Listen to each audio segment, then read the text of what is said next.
آپ نے صحابہ سے پوچھا کہ یہ ساری کھجوریں میں آپ میں تقسیم کرنا چاہتا ہوں، آپ یہ بتائیں کہ یہ میں کون سا طریقہ استعمال کروں، اپنا یا رب العالمین کا؟ سب نے سوچا اور کہا کہ جی یقیناً رب العالمین کا طریقے سے آپ کھجوریں تقسیم کریں۔ تو انہوں نے کسی کو ایک کھجور دی، کسی کو 2 دیں، کسی کو 1 مٹھی دی، کسی کو 2 مٹھیاں دی، اور کوئی جو ہے وہ منہ تکتا رہ گیا۔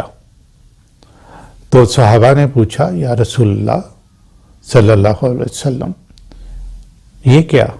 تو انہوں نے کہا کہ اللہ کا طریقہ تو یہی ہے، اللہ بے پرواہ ہے، ہر چیز اور عمل میں حکمت سمجھنے اور جاننے والا۔ دوسری بات، اس نے کائنات کا نظام چلانے کے لیے سسٹمز بنائے ہیں۔ قرآن پاک میں ان سسٹمز کا ایک دفعہ نہیں بے شمار مرتبہ ذکر کیا گیا ہے۔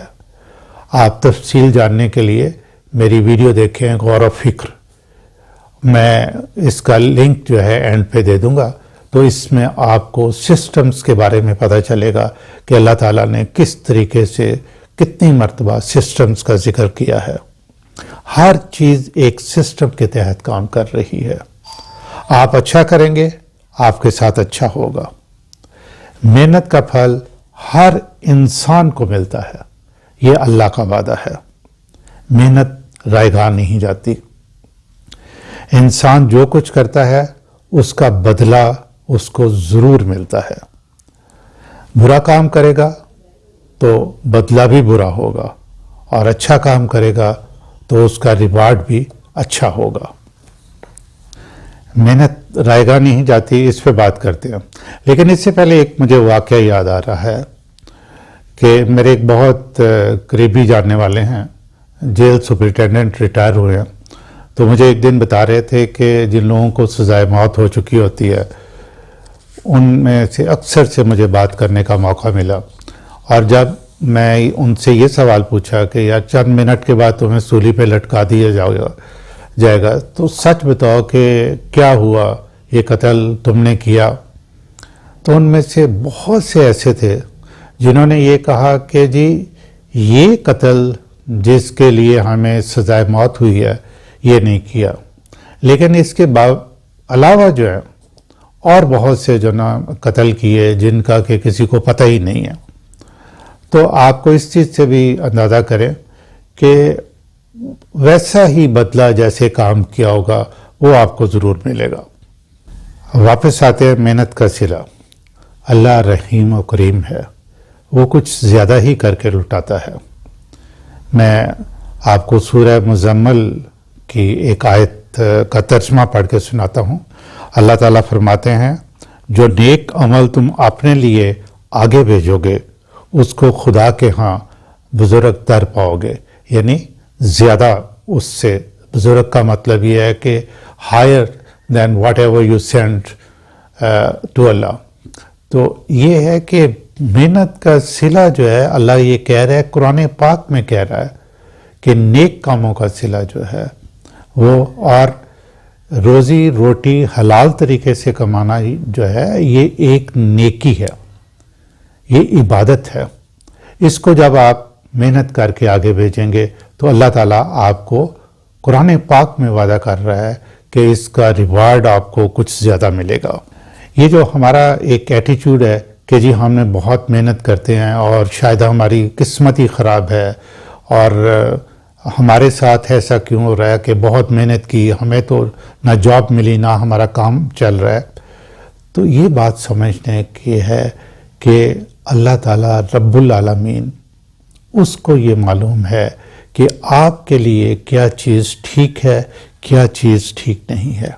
جب آپ محنت کرتے ہیں لیگل طریقوں سے، نیک کام کرتے ہیں، تو پھر وہ اس کو پتہ ہے کہ کون سی چیز آپ کو دینی ہے، کون سی چیز آپ کے لیے بہتر ہے، کیوں کہ مستقبل کا یا غائب کا آپ کو علم نہیں ہے، یہ صرف وہ جانتا ہے۔ ہو سکتا ہے کہ جو کچھ مانگ رہے ہوں آپ یا جس چیز کے پیچھے پڑے ہوں وہ آپ کے لیے مفید نہ ہو، آپ کے لیے بہتر نہ ہو، لیکن بات یہ ہے کہ آپ جیسے اللہ تعالیٰ نے قرآن پاک میں سورہ مزمل میں کہا ہے، وہ اپنے اس پہ یقین کریں، اور یہ بلیف آپ کا ہونا چاہیے کہ ہم نے محنت کرنی ہے اور پھر اللہ تعالیٰ نے جو ہے اس کا ہمیں صلہ کچھ زیادہ کر کے دینا ہے۔ اور اللہ کے ہاں اس کی بھی تخصیص نہیں، کوئی شخص اس کو مانتا ہے یا نہیں مانتا ہے، کوئی جو ہے وہ ڈیوائن ریلیجن پہ عمل کرتا ہے یا مین میڈ ریلیجن پہ عمل کرتا ہے، اس کے لیے اللہ تعالیٰ نے کوئی جو ہے نا وہ شرط عائد نہیں کی۔ کیوں کہ اس نے صرف سارے بندے اس کے ہیں، اس نے صرف محنت کا اجر دینے کے لیے بات کی ہے۔ وہ جو ہم کہتے ہیں نا کہ محنت کے باوجود ناکامی، وہ ناکامی نہیں ہے۔ میں نے آپ کو ایڈیسن کی مثال دی ہے، مسلسل محنت، جد و جہد۔ ابھی میں نے ذکر کیا کہ دنیا کا نظام ایک سسٹم کے تحت چل رہا ہے۔ اس میں ہمارے سیکھنے کی بات یہ ہے کہ ہر کام، کاروبار، جاب سوچ سمجھ سے سسٹم بنا کے کریں، بس ہمارا کام یہاں ختم ہو جاتا ہے، باقی کام اللہ تعالیٰ کا ہے۔ میں تقریباً دنیا کے 50 سے زیادہ ملکوں میں جا چکا ہوں۔ مادی طور پر ترقی یافتہ ملک، ایک بات مشترک ہے، اور وہ کہ سخت محنت، رولز اینڈ ریگولیشنز کے مطابق، خواہ وہ فیکٹری میں کام کر رہے ہوں یا سڑک پہ چل رہے ہوں، رولز اور ویلیوز اور ایتھکس کا خیال رکھنا ہے۔ یہ رولز اور ریگولیشنز جو ہے نا، یہ ہر لیول پہ ہیں، مثلا فرد کے لیول پہ ہیں، آرگنائزیشن کے لیول پہ ہیں، کوئی منسٹریز ہو اس کے لیول کے میں ہیں، پھر ملک کے لیول پہ ہیں۔ یوں اللہ نے ان کی محنت کا ثمر جو ہے نا ان کو دیا ہے۔ ہم پاکستان میں رہنے والے مسلمانوں کو ایک فوقیت حاصل ہے۔ میں پاکستان کے مسلمانوں کا علیحدہ سے ذکر اس لیے کرنا چاہتا ہوں کہ میں جب بھی محنت اور ریوارڈ کی بات ہوتی ہے تو لوگ مشرق وسطیٰ کے جو مسلمان ہیں ان کی مثال دیتے ہیں کہ جی ان کی جو اپنی محنت ہے وہ بہت کم ہے، لیکن ریوارڈ جو ہے نا وہ بہت زیادہ ہے، حالانکہ وہ ویلیوز اور ایتھکس کو کوئی زیادہ لفٹ نہیں کراتے۔ پھر میں پاکستان کی طرف واپس آتا ہوں اس سوال کو ذہن میں رکھتے ہوئے کہ یہ بھی نہ بھولیے کہ پاکستان انتہا کا کرپٹ معاشرہ ہے، یہاں تک کہ گورنمنٹ اور ادارے کرپٹ ہیں، لوگ جو ہیں وہ بھی کرپٹ ہیں، تو پھر ملک قائم کیسے ہے؟ یہ بھی ایک اللہ کا کرم ہے اور اس کی خاص رحمت ہے۔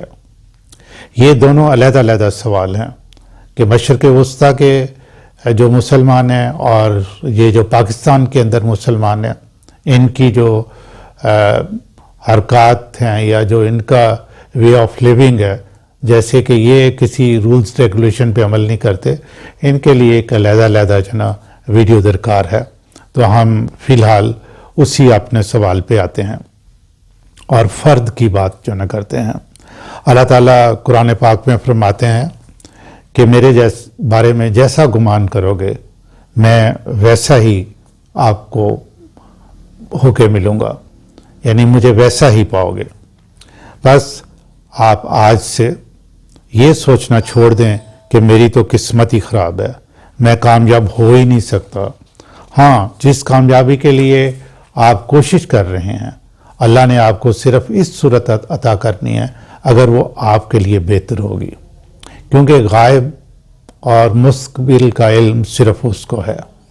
اس لیے اگر محنت کے باوجود آپ کو کچھ نہیں ملتا تو یہ ایمان رکھیں کہ آپ کے لیے بہتر یہی تھا، لیکن don't give up, direction change کریں اور دوبارہ سے اور طریقے سے کام کرنا شروع کر دیں، اور یہ رکھیں کہ میں نے جو ہر لمحہ جو آپ نے خرچ کیا، محنت کی، اس کا اجر آپ کو اللہ تعالیٰ نے دینا ہے۔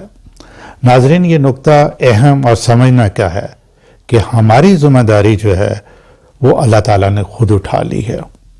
ہمارے ذمہ اس نے محنت، کاوش، سوچنا، عمل کرنا لگا دیا ہے، اور اس کا جو اجر ہے، پھل ہے، وہ اپنے پاس رکھ لیا ہے. ٹھیک ہے، آپ اپنا ایمان مضبوط رکھیں، اور یہ 2 مثالیں جو میں ابھی آپ کو دینے والا ہوں آپ اس سے سیکھیں. اللہ تعالیٰ قرآن پاک میں فرماتے ہیں کہ جب تم بیمار ہوتے ہو میں شفا دیتا ہوں. علاج کروانا جو ہے وہ سنت نبوی سے ثابت ہے، یعنی ہمیں یہ کرنا ہے کہ ہمیں ڈاکٹر کے پاس جانا ہے، ڈاکٹر نے جو ہے نا تشخیص کر کے آپ کو دوائیاں دینی ہیں، اور جس طریقے سے اس نے بتایا ہے آپ نے دوائیاں جو ہے نا وہ لینی ہیں. لیکن اس شفا جو ہے یعنی اس کا رزلٹ جو ہے وہ اللہ تعالیٰ نے دینا ہے.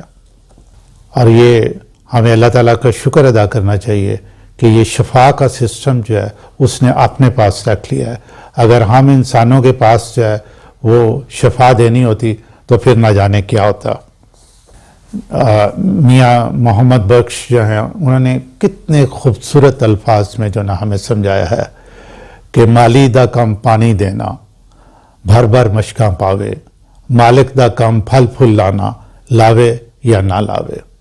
یعنی ہم نے محنت کرنی ہے، جد و جہد کرنی ہے، اور پھل لگانا یعنی ریوارڈ دینا جو ہے یہ اللہ تعالیٰ کا کام ہے.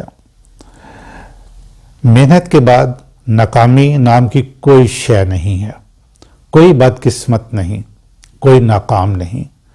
بس آپ سسٹم بنا کے ایمانداری کے ساتھ محنت اور اخلاقیات پہ عمل کرتے ہوئے زندگی میں آگے بڑھیں. انشاءاللہ آپ کو کامیابی بھی ملے گی اور سکون بھی. وما علینا الا البلاغ.